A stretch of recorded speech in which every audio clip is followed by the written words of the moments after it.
Torej, primarna mikroplastika, imamo torej številne gospodinjske izdelke, vključno z izdelki za osebno nego, kozmetiko, kjer primarno mikroplastiko najdemo v obliki mikrokroglic.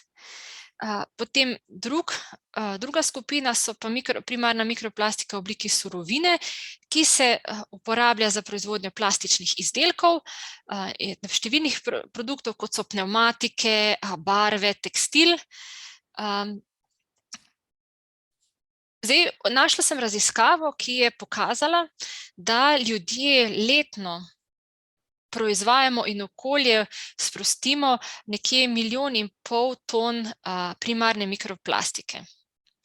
Zdaj, koliko je to? 212 gramov na leto per capita, torej na osebo nekje 212 gramov ali 43 plastičnih vrečk na osebo, torej 1 vrečka na teden. Zdaj, jaz sebe ne vidim, ampak upam, da me boste vi videli. A se vidi tale kozarec? Ja. Ja, ne? V tale kozarec, navaden kozarec za pitje, sem natehtala 212 gramov sladkorja. Da imate občutek, o kakšni količini govorimo. To je povprečni izračun oziroma ocena na prebivalca. Je pa treba opozoriti, da ta podatek je povprečje, obstajajo razlike med različnimi regijami in kontinenti.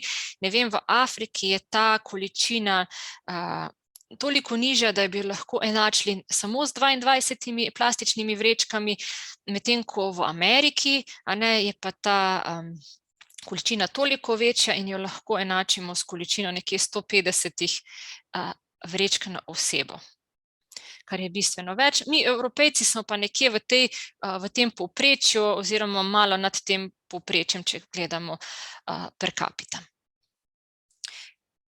Splošno so v tej raziskavi in pa tudi v drugi raziskavi še v letu 2019 pa identificirali, tistih 7 ključnih virov primarne mikroplastike, ali pa tiste najpomembnejše. In seveda ena izmed zelo pomembnih virov so pnevmatike. Druga so sintetična vlakna, torej sintetični tekstil v veliki meri, tudi ladijski premazi, cestne oznake, izdelki za osebno nego, plastični peleti, torej surovina kot taka, in pa mestni prah. Zdaj, vsi ti viri so posledica različnih aktivnosti, bodisi gospodarstva, gospodinjstva, tako dejavnosti na kopnem kot tudi na morju. Torej, gre za precej razpršeno produkcijo primarne mikroplastike. Zdaj, če pogledamo mikrokroglice, o katerih bomo na drugem webinarju kar precej govorili, mogoče samo to, kateri so zdaj tisti polimeri, ki jih največkrat v kozmetiki in v izdelkih za osebno nego srečamo. Najpogosteje so to polietilen, polipropilen, polimetilmetakrilat, polietilen tereftalat in pa polietilen glikoli različnih mas. Najdemo pa to plastiko, te sintetične polimere v čistilnih sredstvih za obraz, zobnih pastah, peeling kremah, tudi v nekaterih ličilih, v pudru in tako naprej.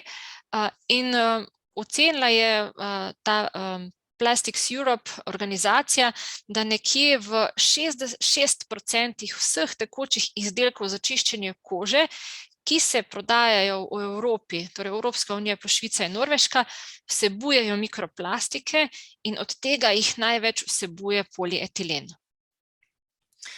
Zelo zanimivo raziskavo smo pa leta 2019 naredili tudi na šoli, ki jo bomo na naslednjem webinarju v podrobnosti tudi predstavili, kjer smo pregledali zobne paste na slovenskem trgu. In naša raziskava je pokazala, da je kar 52% zobnih past, ki smo jih mi vzeli pod drobnogled, torej in smo pregledali deklaracije, vsebovali plastične komponente, med njimi kar 66, mislim celo malo več kot 66% polietilen glikole. Tako da v rekla, v tem sektorju izdelkov za osebno nego je mikroplastika, ki se namenoma dodaja izdelkom, res zelo kritična in je tudi pod, rekla, presojo v smislu regulative ali pa rekla omejujoče regulative, omejujočih predpisov, ki bodo v prihodnje vnos in pa uporabo mikrokroglic v kozmetiki tudi zelo omejili oziroma celo prepovedali. Če pa pogledamo surovine, torej pelete, granulate, vlakna, kosmiče, prah, torej, ki se uporabljajo kot izvorni material za produkcijo plastičnih izdelkov, iz tega vidika je pa največ mikroplastike iz aktivnosti, torej prometa, torej pnevmatik, ob obrabi, ob odrgnini, torej ob eroziji pnevmatik in pa seveda sintetična tekstilna vlakna so tista, ki predstavljajo zelo veliko, rekla, velik delež te primarne mikroplastike.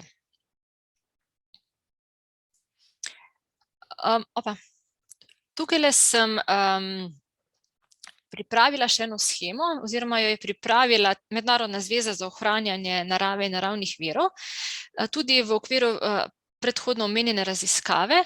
Namreč naredili so model in naredili analizo vseh odpadkov plastičnih in pa mikroplastike in so ocenili, da bi lahko 15 do 31% vse plastike, ki jo mi najdemo, imamo v oceanih, izvirala iz primarnih virov. Torej, to pomeni, da še vedno velika večina plastike v oceanih predstavljajo makroplastični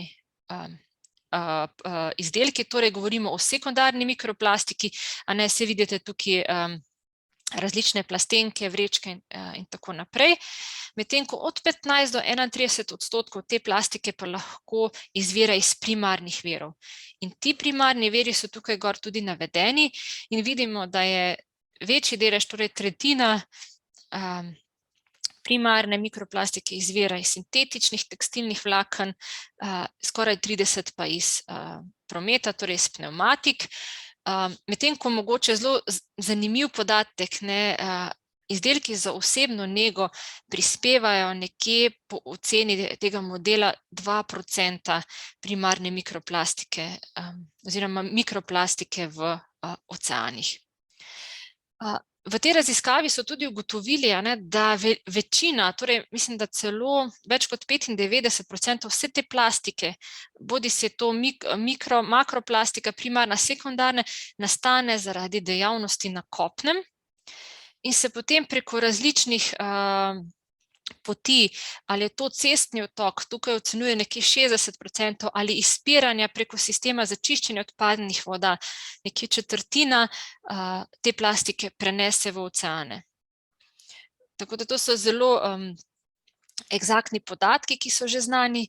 Seveda, ko sem glih omenila, ob uporabi, ob obrabi se pa potem primarna mikroplastika preko odpadnih voda, preko čistilnih naprav, cestnih odtokov, izpiranja vnaša v naše okolje.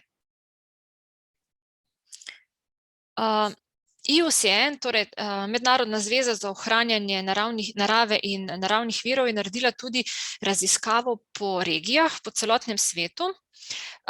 Vzela je 7 regij in je v bistvu ovrednotila, doprinos primarne mikroplastike k celotnim izpustom plastike in mikroplastike v okolje. Jo, bomo rekla, te številke obdelala oziroma pomnožila še z faktorjem oziroma s kazalniki, ki povedo število prebivalstva v tej regiji, torej bruto domači proizvod, torej koliko je država razvita, koliko je država tehnološko razvita, kako je bogata, in potem izračunala ta doprinos primarne mikroplastike k temu globalnemu onesnaževanju. In vidimo, da v Indiji in Južni Aziji je ta odstotek skoraj 20%. Medtem ko v Južni Ameriki, Afriki, Bližnjem vzhodu pa ne dosega oziroma dosega tam od 8 do 10%. Tako da te raziskave mednarodne zveze so tudi prosto dostopne, tako da če koga te stvari zanimajo, si jih lahko tudi na spletu prebere. Morda še samo ta primer, ki je nam zelo blizu, primer iz Nemčije. O tem smo tudi že v uvodni predstavitvi govorili. V Nemčiji so leta 2018 naredili raziskavo, kjer so ugotavljali izvore primarne mikroplastike v okolju in so ugotovili, da je, bom rekla, prispevek vsakega prebivalca k onesnaževanju s primarno mikroplastiko kar 2435 gramov. V predhodnem predavanju smo že definirali Nemčijo kot eno izmed največjih proizvajalk ali pa držav članic Evropske unije, ki ima potrebe po plastiki. In sem tudi tukaj pripravila, da si jo lažje predstavljali, 2435 gramov. Predstavljate si dve originalno zapakirani vrečki sladkorja in še takole pol litra sladkorja zraven. To je ta količina, ki so jo definirali v Nemčiji.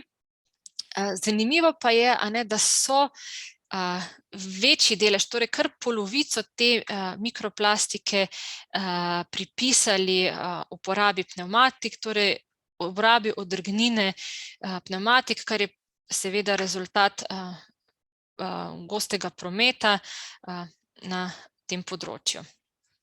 In še enkrat, da naj ponovim, to so samo primarni viri, torej ne gre za sekundarne vire, ampak samo primarni viri.